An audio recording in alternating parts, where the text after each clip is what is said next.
The first thing I will say about the next series is for the first time in 7 years, it will... Isn't it crazy that we're back here again? I mean, another year and a half flew by. Another long-term series is finished on this channel. Tileman has officially ended, putting it as my third longest completed series, and as with all series endings, I usually release one of these videos afterward to talk about the aftermath, talk about what possibly could be coming up next to top this one, and to answer questions you guys had on the community post I put up. I asked for all your burning questions about Tileman, about what's coming next, literally anything you had, and I got over 1,000 comments on that post, so there's a lot to get into. I'm only going to be getting to some of it, but it's just part of the culture of the post-series completion, and I gotta be honest, it's been a really blissful 2 weeks since the finale dropped. I've just been taking it all in. The response has been insane. I've read a ton of the over 5,000 comments on that finale video, and I know it's cliche. I feel like YouTubers are always thanking their audience for just about anything, but for whatever it may be worth, thank you guys for watching, for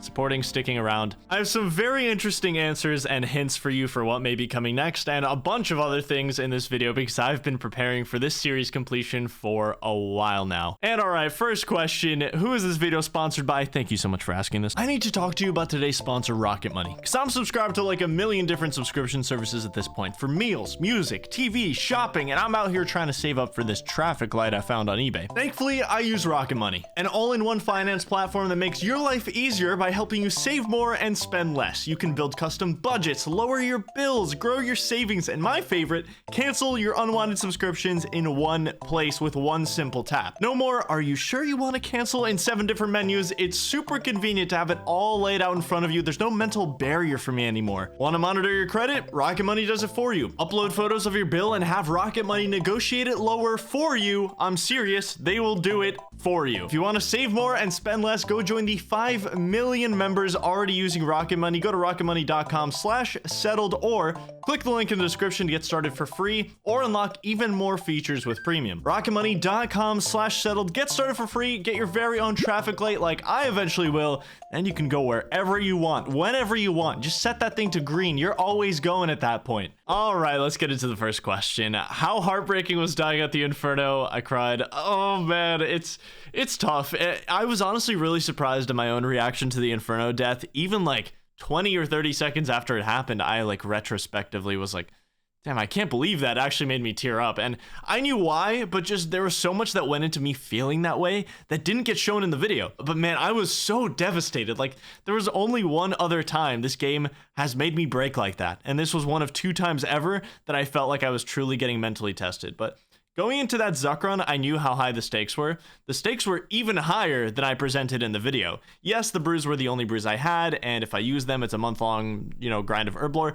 But the finale was originally set to come out on October 24th, and ended up coming out on November 21st. I had a contract signed and ready to go. This October 24th date was set in stone, so I had to upload the video on October 24th. So I knew that if I have to do a near 200-hour herblore grind because I die at Zuck, I'm not going to meet that deadline. At that point, it was impossible. If I die, there was just no chance of me meeting that hard deadline, which basically means I risk losing my deal entirely. So after my death, when I was so close to getting it, I mean, it was worst case scenario for me. The next month is going to be miserable because I now have to get, this herblore level. I'll have less time to make the finale. My deal could be completely gone. I had 3 of my friends in the call just watching me do that Inferno run, and they all just sat there silently as my voice broke, and I was just so insanely sad. And just knowing how long it had taken me to even attempt Zuck for the first time, all the realizations hit me at once. It took me multiple weeks to get there. Incredibly devastating moment, but I was able to get the sponsor moved. It all worked out, thankfully. And the herblore was frustrating because, I was a game tick away at any one moment from, finishing the series, and instead I'm doing chores, so it was unfortunate, but yeah, insanely devastating moment that happened to work out pretty well. How far can you see yourself going with RuneScape? Do you think you'll ever run out of content at some point? And if so, what then? If RuneScape has a ceiling in terms of content, I don't see myself reaching it for many years. I'm still as passionate for this game as I ever was. I still see so many ways to reinvent it. It's just so special, man. There's no other game out there like RuneScape, especially with plugins we have now. When I started Swampletics in 2018, I could have never imagined that something like Tileman Mode was possible. And now I feel like we've turned RuneScape into a sandbox where you dream it and you most likely can get a plugin made for it if you know someone talented enough to make that plugin. Obviously, plugins do have hard limitations and they do have to be approved, but there's such an endless sea of ideas that you can implement on just the plugin side of things that can transform the way you play the game. And because of that, it's kind of like Minecraft in a sense, where Minecraft has just stayed so dominant. And it's because Minecraft is a literal sandbox, but RuneScape has kind of been going that direction with the plugin side. So I really feel because of that, the closer we get to an actual sandbox, the more the possibilities just become infinite. So I really don't think I'll ever run out of content on this game. And honestly, you could say that, well, what if the game dies? But the health of the game has not given me any reason to do that. We just broke 205,000 players online for the first time since actual 2007. The game is thriving. Like, literal new golden age for RuneScape right now. As unfortunate as both the failed Inferno and Tileman and the death that lost the Rune Crossbow and Swampletics, is there any part of you that's happy it happened from a storytelling perspective? Both events tell such an amazing story of perseverance, but going through such disheartening events has got to be rough. Yeah, it's very easy to see it retroactively as something good for the story, but in those moments directly after they happen, it's so heartbreaking. Like, you can't really think about it logically. Logic doesn't work in moments of extreme emotion, right? So for a while, when you know you've just lost an absurd amount of time and effort, it's only after you reach acceptance where you're like, well, maybe that was for the best, you know, the video will be better now.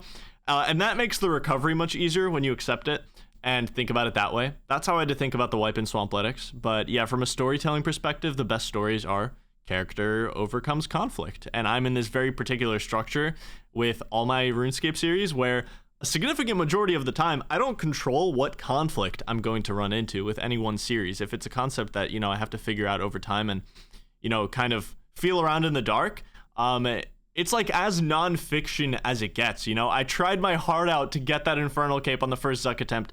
RNG could have let me have it. I could have hit that 20 damage. I think I hit like 4 zeros in the last 7 bow shots, but I didn't, you know? It just wasn't meant to be. So I feel like I've been lucky enough that fate has written these stories for me in a way, and I've just been making the most of whatever I'm dealt. I can definitely view any kind of stumble or anything like that as a silver lining, definitely, yeah. When you finish a large series like Tileman or Swampletics, do you find yourself burnt out and ready for a break, or are you already planning the next story/journey?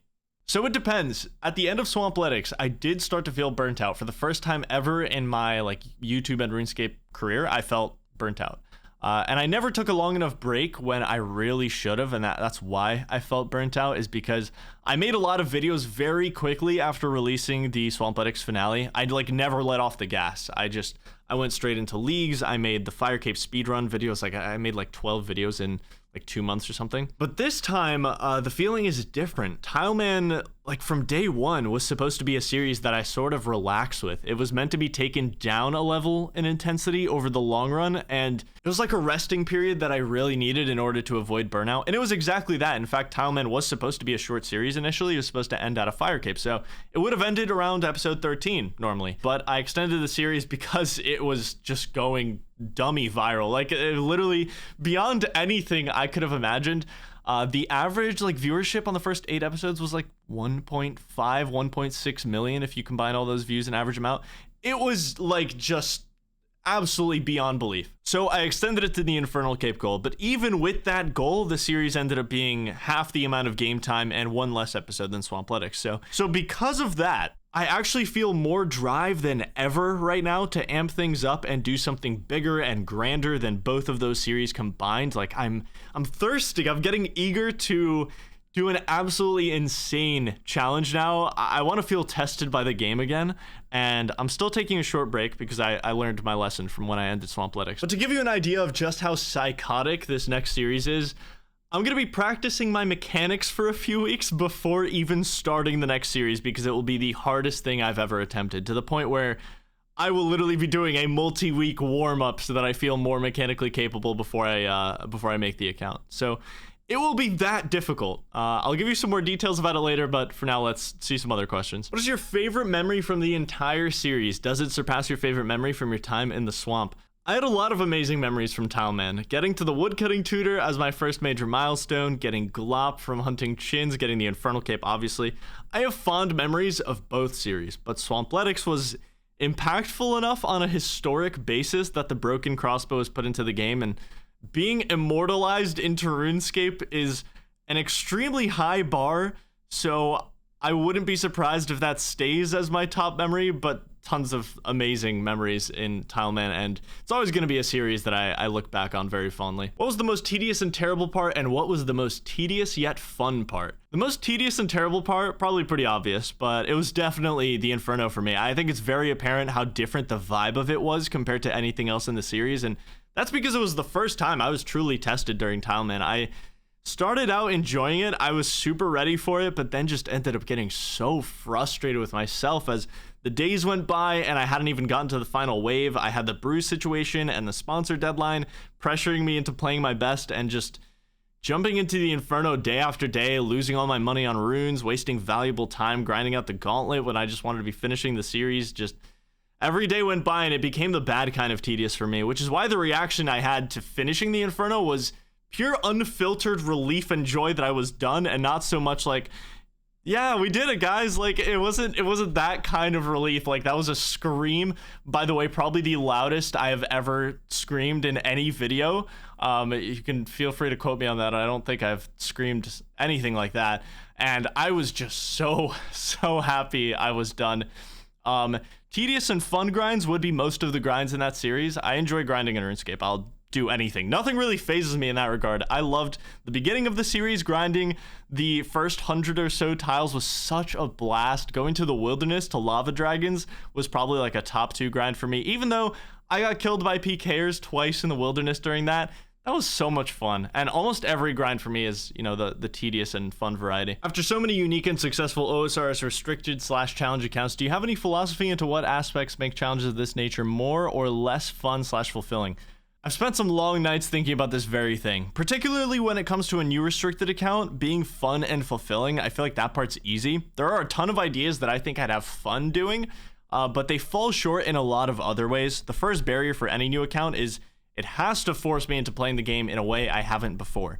But beyond that, I have a checklist when it comes to putting out a new series, and if an idea doesn't fit this checklist, every line by line, I won't ever make a video on it. Fun and fulfilling is obviously a big part of it. If I don't have fun playing something, I'm just not going to play it. But I also want to share whatever restricted adventure I'm going into on YouTube, which brings in other factors. And my number one priority is the rules have to be easy to understand. I don't want my viewers doing homework trying to remember if I'm allowed to do something or not, because I think it can get lost that the creator of the concept will know every single rule and exception and everything like that, but the viewers won't always keep those things in mind, so you want to make it simple. You should be able to understand my entire account restriction from the title of the first episode. That's just like a rule of thumb. If I can't explain my concept to you through just my first episode title, it's not a contender. And I believe that's an extremely important piece of the success that all 3 of my latest completed series have had. All 3 pilot episodes have over 1 million views, and all 3 concepts are completely understood from just the title and thumbnail alone. But what's going to make this next series fun and fulfilling for me is just going to largely revolve around making it extremely challenging. I want to put my game knowledge to a serious test along with my mechanics and just everything else. I want to strive toward a goal that, similarly to Swampletics, I have no clue how I'm gonna do off the start. I want to theory craft a lot. I really want to just put myself in the box, you know, really put myself in an entirely new headspace. Of the 63,000 tiles you've unlocked, which singular tile is your favorite? It's gotta be the canoe tile, man. It's so beautiful. It's the only mobile tile of the series. That one's special. If you were to do it all again, would you stick with the same ratio of XP per tile or reconsider the sliding scale you set up at the beginning? Yeah, so for those of you who don't know, the series was originally supposed to scale in XP per tile. Eventually, it was gonna be 5,000 XP to unlock a single tile. There was a lot that went into me changing the scaling and just removing it completely. Like I've said actually probably multiple times during this video, the series was supposed to end at a fire cape, which means the scope scope of how many tiles I need was originally much, much smaller. I was just supposed to get a fire cape, which would have been episode 13. But eventually the infernal cape goal was set, and I believe in about episode 9, after having played the challenge for a while, I realized it was just honestly a pretty useless restriction. So I put out a poll to see if you guys wanted me to remove it, and it got an overwhelming yes vote. That's the only reason I did end up going through it. I'm glad I removed it. It should have never been in there. I think it would have been fine had the original goal stayed a fire cape, because I think I would have completed the series pretty normally at that point. I just would have gotten the fire cape and it would have ended at that. I probably would have gone to 2,000 or 3,000 XP per tile, but I'm really glad I removed it. It should have never been in there. I think it would have been totally fine had the series stayed at a fire cape, but I think it just wouldn't have added anything past that. So I've learned a lot from Tileman, and that's one of the biggest takeaways I have, is that if I'm ever to do additional restrictions and twists on a series, they need to add to the gameplay in some way, and a large majority of the Tileman restriction, especially in the later parts of the series, became a lot of tile grinding that just ended up being done for the viewer in about 5 seconds, but I was doing it over the course of like 20 hours. And the only thing the scaling tile costs would have added is just doing 5 times the amount of off-camera grinding that you would just, see in a fast montage over the course of like 5-10 seconds, right? The series would look exactly the same had I done tile scaling, but I would have finished it so much later than I did. I would still be doing it right now. So it wasn't a twist that really added any kind of narrative or anything other than long wait times, basically. Huge lesson I took away from that, though. I know exactly how I want to do twists in the future.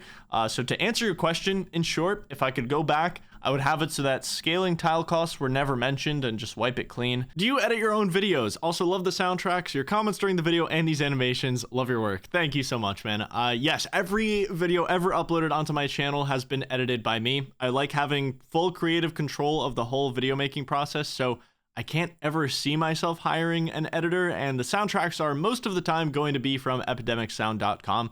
I have a subscription to their service and can browse through like thousands of songs that are free to use in my videos. Are you going to put all of Tileman together in a single video? Yes, and as always, when I put an entire completed series into one big binge-watchable video, I like to improve on it, so I've been rewatching the entirety of Tileman for the last week. I've been removing every intro, every recap, fixing audio balancing issues, correcting a couple of graphics, just trying to make it the best possible viewer experience for binge watching. So I should be done pretty soon. Were other names considered before deciding on McTile? Not many. I just pulled up the Discord conversation I had with Jimmy and Framed, where I was asking them for name suggestions, and we were just saying a bunch in the chat, so I'll read you off some of these. Tile Trial, One Square, Tiles Away, A Tile Off, and then came McTile. There was also Hard Tile. Not many great ones, and McTile just, it spoke to me, especially once I designed the character. Just, I don't know, it was funny. It was just, it seemed right, and I love him. Not really a question, but I think the story here is really cool. So the song at the end fits so perfectly, it makes everything tie up so well. Props to whoever found it. So the song that plays during the ending animation of the finale, if you don't know, is Madeline by Good Kid, and the way I got around to choosing it was because Good Kid was on tour earlier this year, and around that time, I went to their concert with Framed and 8sat, who's actually responsible for making the animation. We heard the song performed live. It was amazing. I've just been a fan of their music for a while now. And afterward, we met the band, and a couple of them knew RuneScape. They had watched my channel. They had watched Frame's channel. And I told them I plan to use one of their songs in my finale when I get around to it later in the year. So kept on my promise, and Madeline was just literally the perfect song for it. It was just fate. So I knew for a while that I was going to use that song. I'll link it in the description. Good Kid is such an awesome band. I also used their song Osmosis for the Zulrah montage in the finale, and they make some bangers. So, all right, it's time to get to it, because I know everyone's wondering, what's next? What's next? What's next? I got like 100 comments with those words, and I completely understand why. I hope you guys can understand that I can't fully reveal what I'm gonna do. I like to keep my ideas pretty close to the chest before they're fully released. But what I can give you are some clues, hints, and some confirmed information. The first thing I will say about the next series is, for the first time in 7 years, it will not be an Ultimate Iron Man account. I will be playing with a bank on this next account, which honestly is like an added restriction for me at this point. I am not very efficient using a bank. I've literally played without one for over 15,000 hours now, so that's one piece of confirmed news I will give you. Aside from that, I'd just like to say I've never really hyped up a series before. If anything, I've undersold every series I've ever done. I told everyone that Swampletics would be a side series, that Tileman was going to end at a fire cape, and it ended up going on for 2,500 hours. But this next series, for the first time ever, I'd like to say I am insanely confident this will be one of the most insane things ever done in the game, and you'll be seeing it in January. Yes, most likely late January. I need a short break, and I have a lot of production planning to do. I want to launch this right. This will be the first time that I actively know I'm planning a long-term series, which in some ways is a little scary because everything that has been insanely successful for me has essentially kind of spawned out of my initial underselling of it. So we'll see. I am still very, very confident in what I'm about to do. And another question you might have is, what happens to Tileman at this point? Swampletics, I didn't really log in too much after completing it. But this account, I'm trying to wonder what to do with it. I am currently grinding for a defender. As you can see, this entire footage has just been me grinding out defenders in the Warriors Guild. I don't know why I came here, but I decided since I have an Infernal Cape, this gear is honestly just silly as hell. Like, the fact that I'm wearing an Infernal Cape and I'm just wearing a rune chain, rune legs, I have a training shield on, it's just such a funny gear setup. But I don't know, I decided to come to the Warriors Guild to grind out more melee gear on this account just in case, you know, I want to do something with it. The Tileman plugin I will probably be turning off. Something I didn't mention is toward the end of the series, tiles actually started to lag, especially in the Inferno when I had a lot of tiles on the ground. I genuinely started to lag a bit, so I think the series ended at a perfect point where I think any further and we would have seen genuine visual degradation of the series. So I think it did end at the perfect point. If you're ever curious, it's about 63,000 tiles on the ground. I know it says 55,000 unlocked, but there's also the ones in the Gauntlet. There's the ones in the Inferno that I just paid a bulk cost for. This was something that the creator of the plugin warned me about when I was first starting the series. And, it's not something that I really thought of back then. But after over 60,000 tiles on the ground, that's when it comes in. And it's funny that I got to see it play out eventually. By the way, this Q&A is not over. This continues on my second channel that I just made. I decided to make a side channel because this will be the last ramble of this kind to be on this channel. I'll be putting all kinds of rambles and raw unedited content over on the second channel from here on out, so the link is going to be in the description. We've got about 9 subscribers on there right now. Let's see if we can get that to 12 by the end of the day. The channel's unsettled, so go subscribe over there, and if you want to continue watching the Q&A, the rest of it is up over there. I just ended up answering like a ton of questions that I wouldn't normally answer on here, so if that's something of interest to you, great, go check it out. If not, thank you for everything. Thank you for watching this video all the way through, and I'll see you with a brand new series somewhat soon.